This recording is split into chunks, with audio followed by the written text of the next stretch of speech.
I'm Mike Harlan, and I never thought my son's wedding day would force me to choose between my pride and my family.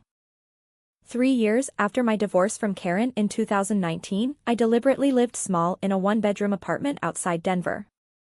Old Ford pickup, Walmart jeans, generic groceries, I looked like any other retired construction guy scraping by.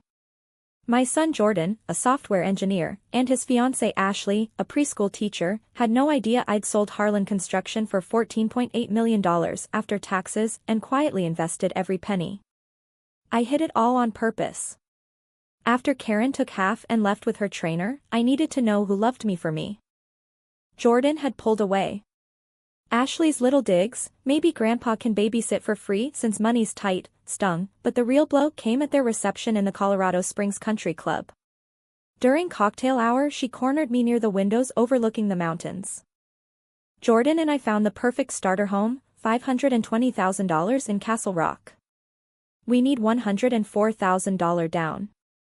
Good fathers invest in their kids' futures, Mike. If you don't help, I'll make sure our children only see my parents in Portland. Grandkids need stability, not this. She waved at my faded suit. I smiled the same calm smile I'd used in boardrooms for 30 years. We'll talk during the toasts. When my turn came, I stood at the microphone with the leather folder my lawyer had slipped me earlier. The room quieted. Family support is everything, I began. Ashley's right. That's why, years ago, I set up an irrevocable trust for Jordan under Colorado law, $2.1 million, fully his at 35, with one condition: the beneficiary must respect every family member, especially future grandparents.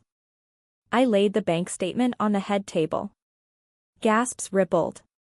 Harlan Construction sold for more than most of you will see in a lifetime. I've lived simply because I wanted real love, not transactions. Ashley's face went white.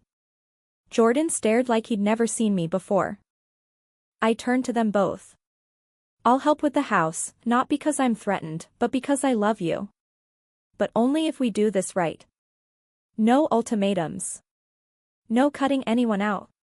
Colorado gift tax rules let me give $18,000 tax-free each year, the rest can be a family loan with zero interest. And Ashley, your parents are welcome anytime. That's what real grandparents do. Tears filled her eyes.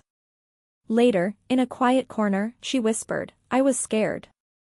My family struggled my whole life. I thought money was the only safety net. I'm so sorry. Jordan hugged me hard. I should have defended you, Dad. I was wrong. They chose a modest 3-bedroom in Parker they could mostly afford themselves. I covered the down payment legally as a documented gift, exactly as my attorney advised. 3 months later we closed on a little cabin in the foothills, nothing flashy, just a place for Sunday dinners and future grandkids to run free. I learned something that day: the quiet ones don't always need the biggest punch. Sometimes they just need to remind everyone that true wealth isn't in the bank, it's in the family you choose to build, one honest conversation at a time.